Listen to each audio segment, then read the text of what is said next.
Well, the Labour MP Kate Green has agreed to talk to us. She's raised problems about the quality of new built homes in Parliament half a dozen times now.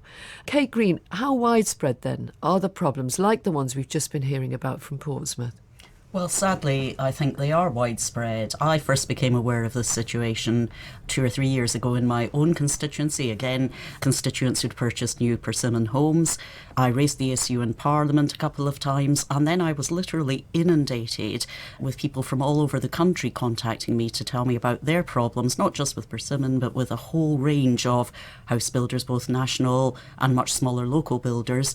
And what I realised was that the building standards regime didn't seem to be robust enough, and when home buyers sought redress, sought to have defects rectified, their remedies and their ability to get either the builder or the warranty provider to do anything seemed to be very, very limited. What do you think needs to happen next? Certainly, it seems to me that the sign-off process must be strengthened. We've just heard from the flat owner in Portsmouth about a building that has apparently been completed and certified and then discovered to be a serious fire hazard. We need more resources for local authorities so that the inspection and certification regimes can work properly. We also need to make sure that once defects are discovered, and of course there are always going to be some problems in new homes, that homeowners can very swiftly have those defects rectified and that they can have independent decisions made if they've got complaints about the way that their problems have been treated. Currently, if they seek to complain, as we've heard again, they're too often just brushed aside either by the developer or by the warranty provider. Yes, 8 out of 10 new homes in the UK are sold with this 10-year warranty, which is from the NHBC, the National House Builders Council. It's an insurance policy that the developers are buying in. The developer's duty to remedy a defect lasts for 2 years, and then it's passed on to the National House Builders Council for a further 8 years. That's your 10 years. What listeners tell us is that first the developers will drag their feet and then the NHBC will do the same. I mean, those people in Portsmouth trying to get faults remedied now for 4 years. You say that needs to change. How? Well, that's exactly right. I've got constituents in precisely the same situation. And I should say it's not just NHBC. There are other warranty providers and people experience the same sorts of difficulties.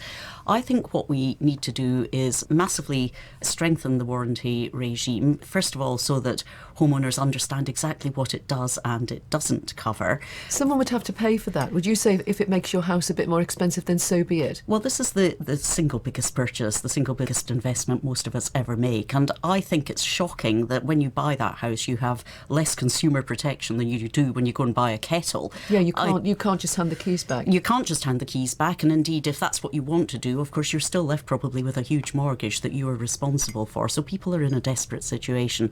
I think people would want to know that if they paid a bit more, they would be properly protected and properly covered. I think people are willing to make sure that the biggest investment they ever make is properly protected for them. But I do think that in the end, the onus is on the industry first and foremost to put its house in order. And when we see these warranty companies or developers seeking to wriggle out of their obligations, currently there is nowhere really that the homeowner can go to have independent assessment of their complaint and a decision in their favour to put things right. Well, the government has been promising a new independent arbitrator, a housing ombudsman, to rule on these cases. Have you seen anything happening with that? I've been asking questions about this proposed new homeowners ombudsman for some time, and I'm told that work is being done to develop this structure. What concerns me is that work is being done within the industry. As far as I can discern, there isn't any direct consumer involvement in designing that process, and I'm really concerned that even if the ombudsman system is set up, and this seems to be taking a very long time, it won't have real teeth.